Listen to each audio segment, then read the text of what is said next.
It's a problem of the capacity of civil society organizations and watchdog organizations to actually interpret the information and hold organizations in the security sector accountable. And just to wrap up, I'm going to share just one slide for a moment to sort of illustrate the predicament I'm talking about. Somebody give me a thumbs up if you're actually seeing the picture right now. Genevieve, yeah, good.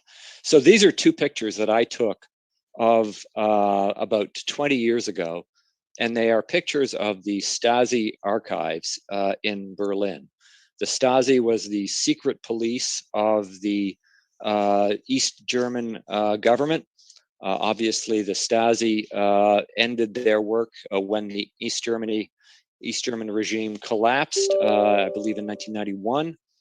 In the final days of East Germany, there were worries within the secret police headquarters that citizens would seize the building and seize these records that you're seeing in these pictures and discover what the secret police, the bureaucracy, had been doing.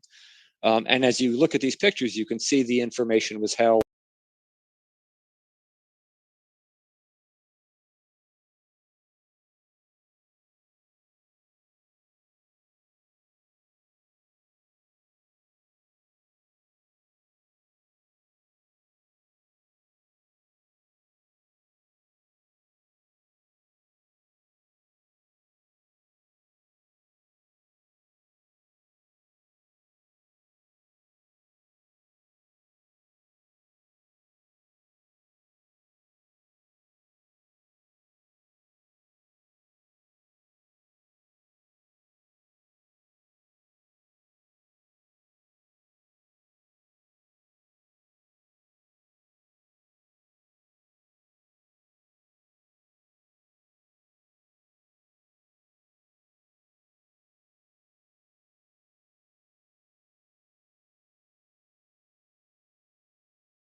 vetoes. Congress actually considered in the early 1970s legislating a national security classification system whereby Congress would create the rules for what can be classified pursuant to what procedures and safeguards, and Congress would oversee that system. That proposal failed, and ultimately what was passed in its stead was this reform to the Freedom of Information Act, telling courts to do de novo review of Exemption 1 claims. So instead of Congress putting itself in the driver's seat in overseeing the classification system, it turned to the courts who, for various reasons we can get into if people would like, it turns out do not actually want to push back on executive branch national security secrecy claims. So within Congress, there were other efforts taken to empower oversight over national security secrecy around the same time that also have had a dismal track record. For example, in 1976, the Intelligence Committee of the US Senate, which oversees the intelligence community of the executive branch, passed a rule for its own committee that remains pretty obscure in US legal and political circles, but the rule says that the Senate Intelligence Committee can vote to disclose to the public documents that it believes the executive branch has improperly classified. If the president is given an opportunity to object, if the president objects, then the matter goes to the full Senate, and a majority vote overrides the president on that issue. And the House Intelligence Committee adopted a similar provision around the same time. Those provisions have almost never been used. I've had student researchers look into it. We can barely find any examples in which they've ever been used. So it turns out that the intelligence oversight committees don't want to be doing declassification themselves. There is a provision in the US Constitution called the Speech or Debate Clause that goes further and says that any individual member of Congress on the floor of Congress can say anything, including revealing classified information in the interest of democratic deliberation and not face criminal or civil sanction. You are immunized as a member of Congress from legal punishment for disclosing information in the course of your duties. After a very limited use of that provision around national security issues having to do with the Vietnam War, that clause has likewise almost never been used by members of Congress in the decades since. So neither branch, neither the courts nor Congress, it turns out, is very motivated to push back on excessive national security secrecy. If that's the failure side of the story, I think there have been limited and complicated successes that I'll just highlight briefly that have made a dent. So within the executive branch, I think one promising reform that has happened is the establishment of what's called the Interagency Security Classification Appeals Panel. I know it's a mouthful, the acronym is ISCAP. This is a body composed of executive branch officials. So not judges, not members of Congress, it's executive branch officials with national security expertise. Members of the public can go to this panel and claim that documents are being improperly classified, ought to be declassified. And much to the surprise of many observers, the track record has been very good for people making those claims to ISCAP. In fact, ISCAP has voted more often than not to declassified records that have been brought to its attention. So within the executive branch, it's only reached a small number of cases. It's a very limited reform at this point.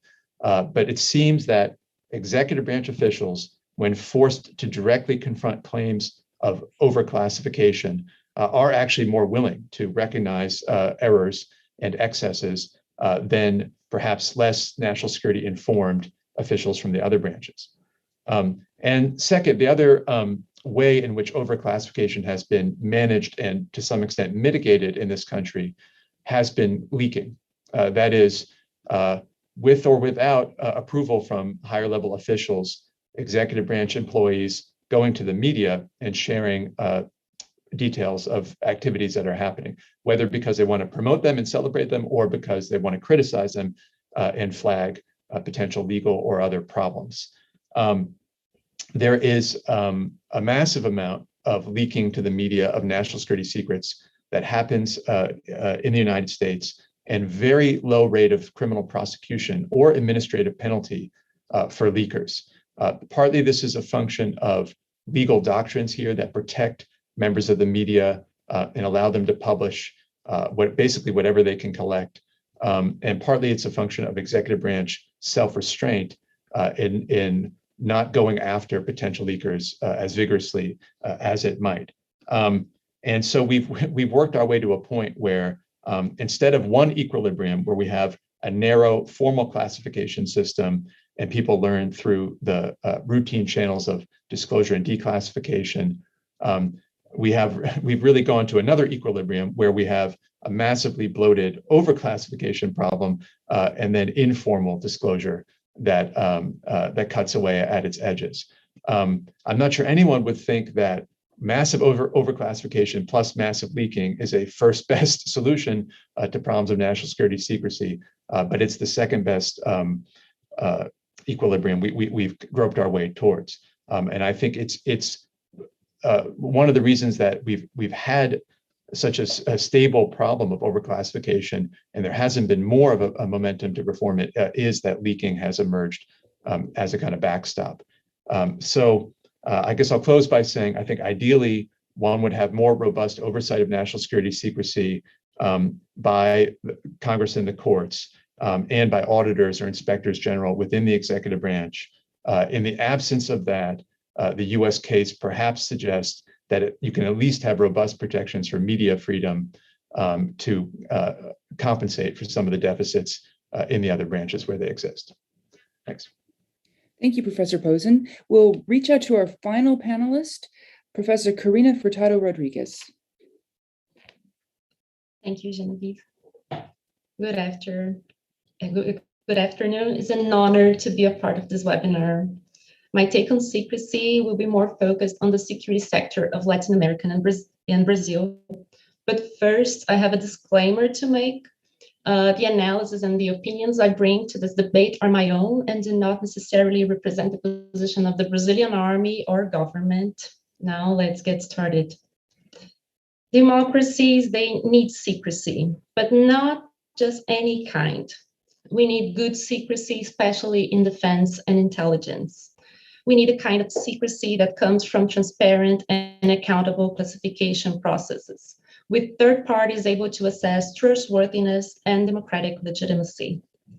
The main challenge for Latin American countries is that secrecy legitimacy is not usually based on democratic values, but on technocracy. Brazilian literature on bureaucracy uses the term insulamento burocrático, or bureaucratic isolation, to describe the need for governments to have specialized agencies that are somehow protected from politics. Implementing this isolation with a strong and specialized bureaucracy was one of the first steps towards policy stability in Brazil in the mid-30s, when patronage used to be the only norm. Because of that, we can infer that isolation is not a bad thing in itself. Nonetheless, when we talk about institutions that hold the monopoly on violence, or institutions that can have access to your personal information, checks and balances are even more important. In this regard, it's impossible to discuss the legitimacy of defense secrecy without mentioning civil-military relations. Latin America is far from what authors like Janowitz, Moscos, and Caforio advocated decades ago in terms of civilianization of security and defense affairs. And we are also very distant from Huntington's claim that objective control, which is the respect for professionalization, plus subjective control, which are institutional and legal restrictions to autonomy, would translate into civilian control. Why are we so far from this model? Simply because too much bureaucratic isolation often translates into loose subjective control. Having said that, we are talking about relatively well-developed democracies. Aren't they pluralist enough? As a great Brazilian political scientist, José Murilo de Carvalho says in one of his books about the armed forces in Brazil, Regarding defense, in the country's Constitutional Assembly of 1988, the left wing was omissive and the right wing was complicit. Military bureaucrats themselves wrote most of the pieces of our Constitution that established the legal foundation stones for Brazil's defense. Defense was a military reserve domain, which is an expression used by Narcís Serra, former Ministry of Defense of Spain, in one of his books. Things have not drastically changed since then. In 2012, when I started studying civil-military relations during my master's degree, the usual reaction when I mentioned the topic was disbelief. Most people thought it was an insignificant matter. I even heard that the only interesting thing about studying the military was to know how to better employ them in internal humanitarian missions, such as bringing water to the northeast of the country where there's drought. As the literature on civilian knowledge of defense has already debated, and probably also because of our history of authoritarian regimes, Latin America's civil society still holds a great amount of prejudice against defense as a topic to be studied within public policy. But I'm not talking about civil society in general. I'm talking about civilians with power to influence the policy agenda, elected officials, non-military bureaucrats, the media, and academia in general. The question I keep asking to myself is, how can one be a good defense policy analyst without knowing anything about the topic? More specific to our discussion, how should we evaluate the accuracy of secrecy in the defense acquisition process, for example, if we don't know anything about defense, or about the history of war, or the impact of certain technologies on deterrence, or even the meaning of the word deterrence? Obviously, these topics will hardly receive the same attention in Latin America as in countries that are at war, such as the United States. In many countries of our region, the military are deployed mostly in internal missions, mainly public security ones. However, countries that want to exert strategic self-determination, even when making allies, need to somehow preserve and nurture such defense knowledge among civilians. We know that misjudgment of the importance of defense affairs has led many civilians to think defense as a military thing, which is wrong. Defense is bigger than military, and so are its secrets.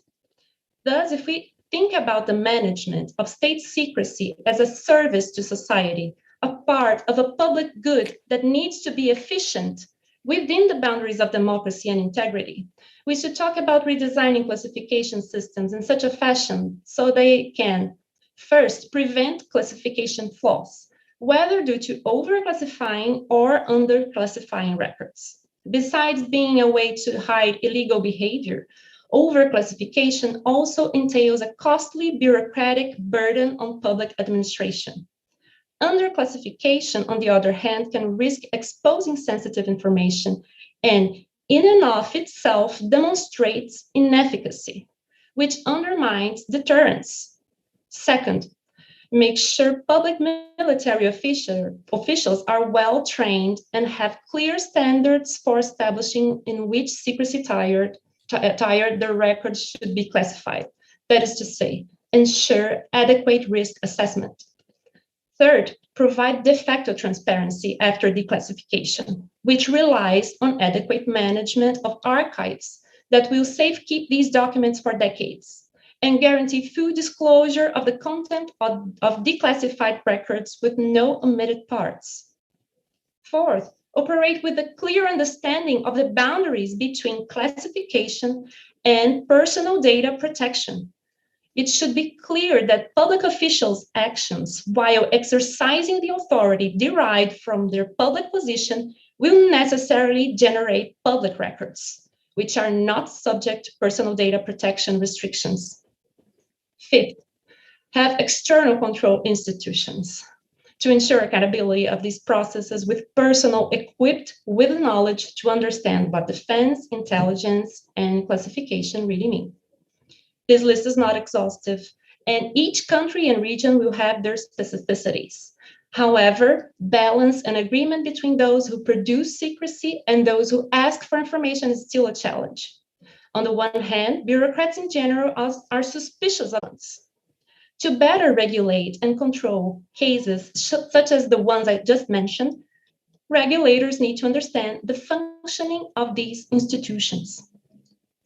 Interestingly, and at least in Brazil, the military themselves, together with the Ministry of Education, have been implementing an induction policy with the aim of increasing the number of experts in defense for more than a decade.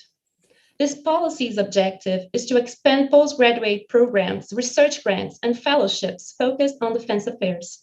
I am a result of this policy, by the way.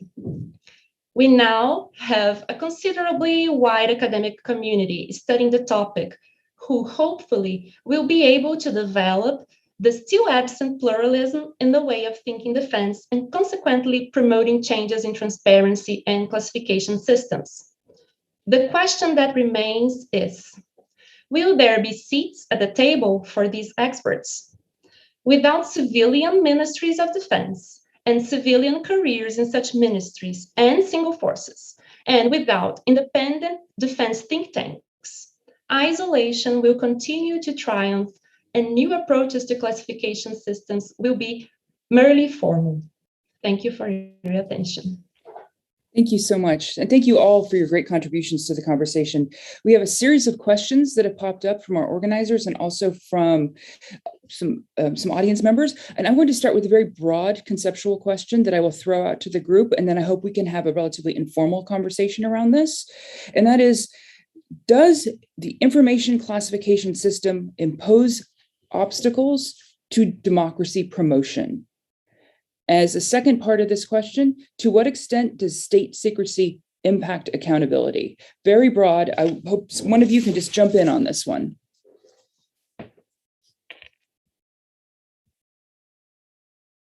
Al, would you like to start?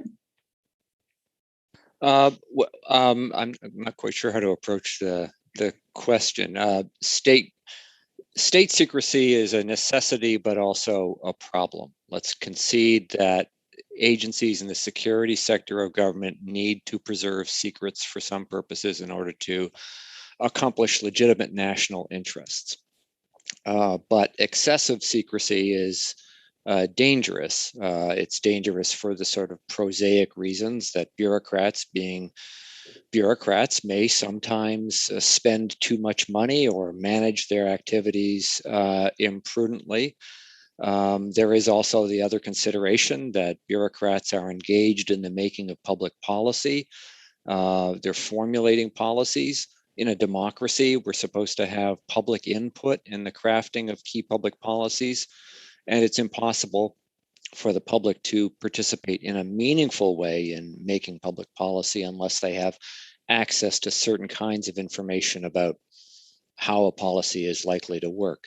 And then the third consideration, which is peculiar to the security sector, is that these are agencies that have the capacity to do good, but also to do serious harm.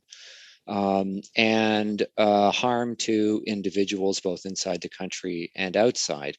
And it's necessary to assure proper accountability for these organizations so that human rights are protected.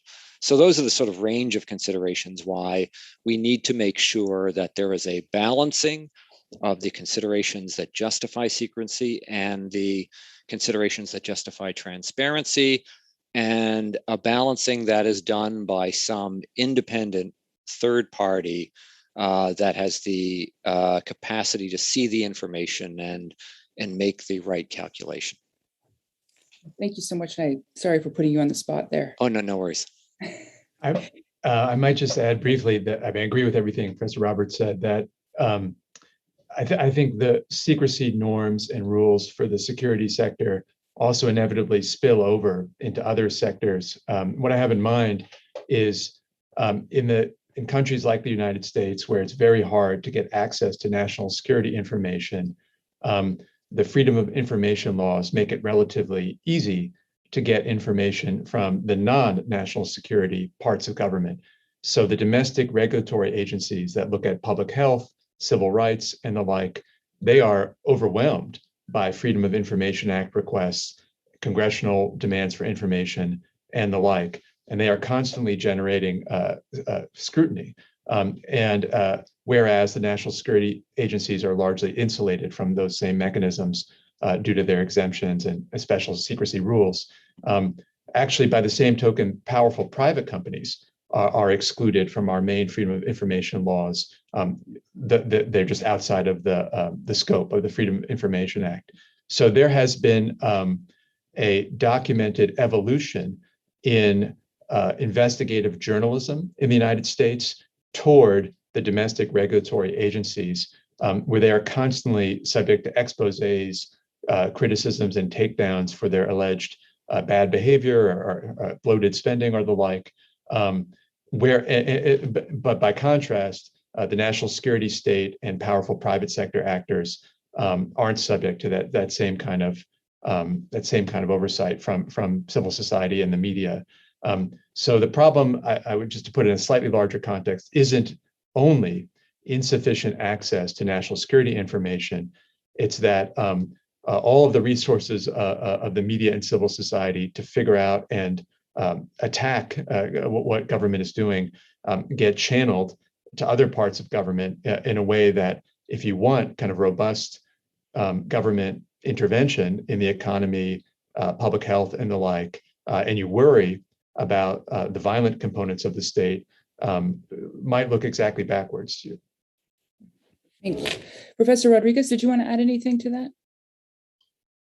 Yes. Well, at least in Brazil, we have an absence of sanctions when a governmental institution is not complying with our norms of or with our classification system. So I think this is a problem.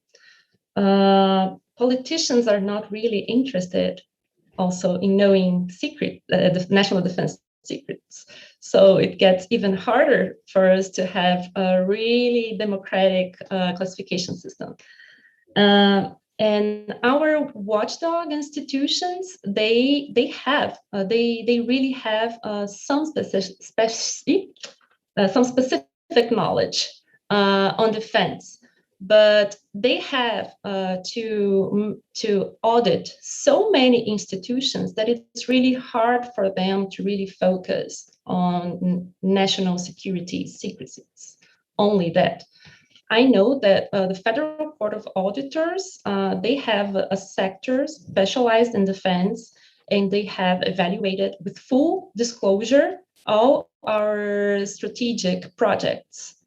So I think this is a really positive sign of an institutionalization of a really democratic classification system, but they can do it all. So our civil society, by not knowing about defense, this is not really a topic that we discuss. We are not at war. So I think it makes things harder. Thank you very much. Very interesting points. I'm going to provide a question from the audience for our panel. So please bear with me as I read this. This is also conceptual and a little bit lengthy. How should guarantor bodies deal with the tension between access to public information and state secrets? How must they combine these two concepts in such a way that the social benefit is maximized? I see this question is also pulling some of the threads in the three different presentations. Who wants to jump in on this one?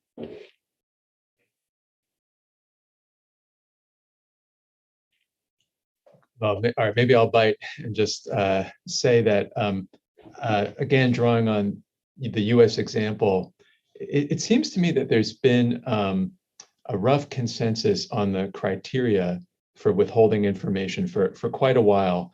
And from what I know of other countries, there's been some convergence around these criteria too, which include, that there has to be a demonstrated harm or threat to national security to justify withholding. and at least the potential for some balancing of that national security risk against legal and democratic considerations. I'm not sure that we're going to make great progress in refining the standards that govern when information is to be released. I think it's actually more in the details of how they're operationalized and overseen where the problems arise. So in principle, everyone seems to agree that sufficient risk to national security can justify withholding. But what exactly is national security? And it turns out the executive branch of the United States has defined that concept increasingly elastically to be made. What kind of likelihood of problems from the disclosure has to be shown, and what kind of magnitude of harm. That has kind of resisted specification, and courts have not demanded any kind of robust showing of likelihood of harm in the US for disclosure. So I wouldn't try to change the standard so much as ask for a better case to be made in any given withholding dispute over the actual likelihood of harm. And then finally, I would just say in those areas where withholding from the public is appropriate, because I agree with the other commentators that sometimes it must happen. I think the principle that should govern is that there shouldn't be secrets that are just confined to one arm of government, but there should always be some kind of intra-governmental review, whether it's from within the executive branch, ideally also from the legislative branch as well. There's a big space between full public disclosure and total confinement to one part of the executive branch. Watchdog organization that has the discretion to decide whether the bureaucracy made the judgment correctly. And we're imagining a sort of a country or an agency that is on its own and has the independence to make that decision. The complicating factor I want to emphasize is that we don't live in that kind of world anymore. The agency very often is not acting on information that it acquired by itself. It's acting on information that it received from another organization. Some might be another organization in government. It might be a government in a different country. So every agency is using a pool or stockpile of information that comes from many different places.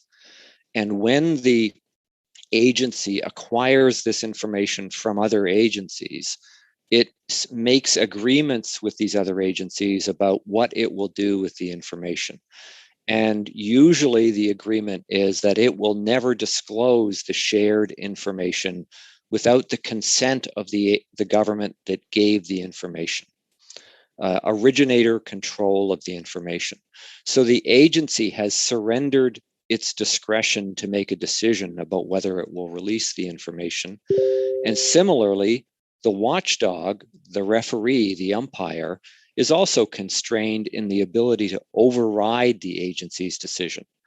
The decision about whether information would be disclosed was made at a much earlier stage when the agency signed the agreement relating to information sharing. You can think about this relating to other governments, but also with regard to business partners as well.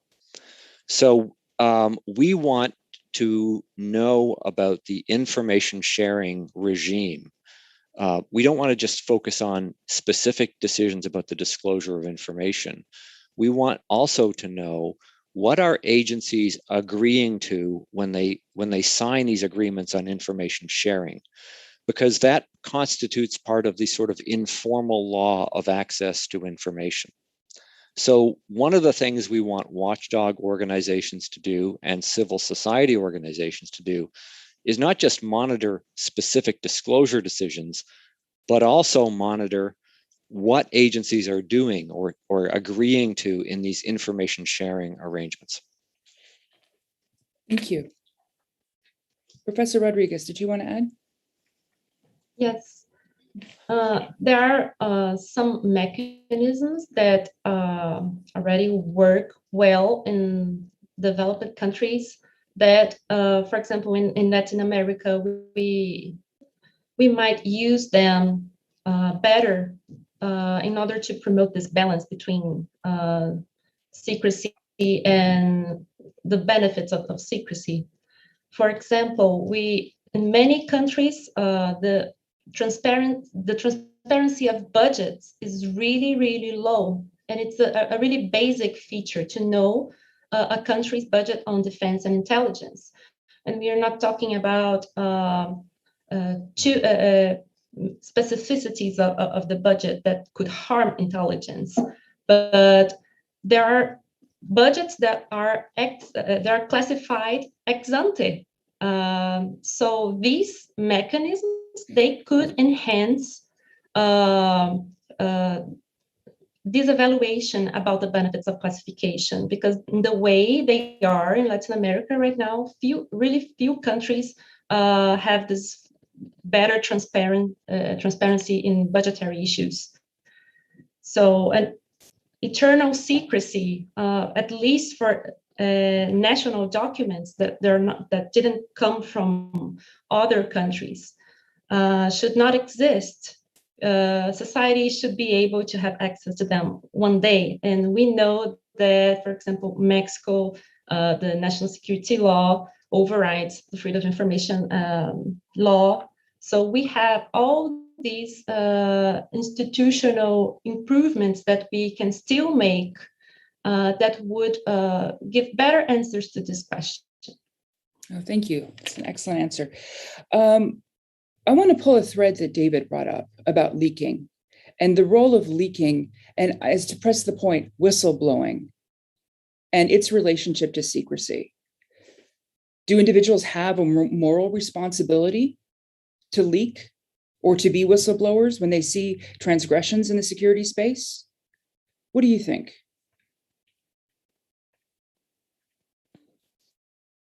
I'll go. Yes, in some instances, and there should be laws that allow for protected disclosures in specified circumstances.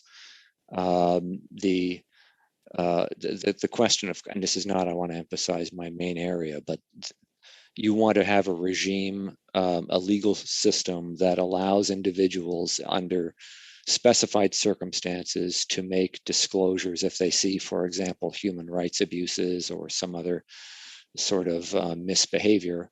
And of course, that law would also might also say how these disclosures ought to be made as well. Thank you.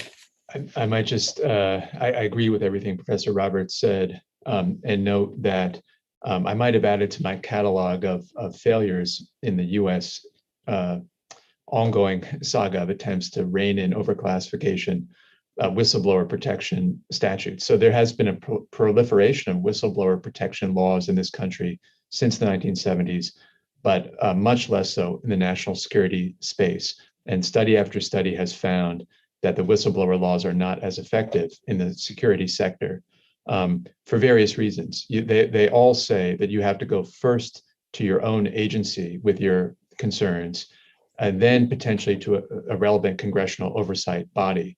A lot of national security employees feel that that's a sure recipe to get in trouble, if they take their concerns to those internal bodies.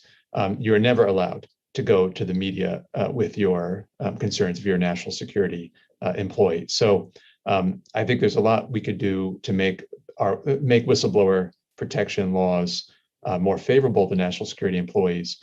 I'll just note that in those circumstances where an employee is so upset about what's happening, feels this ethical or moral responsibility, as you say, and goes to the public, goes to the media with their concerns, knowing that they're not going to get a good reception internally or what have you. I think there could also be back-end reforms to provide more protection for those people. So no U.S. court has ever recognized any kind of public interest defense to unauthorized disclosure of national security information.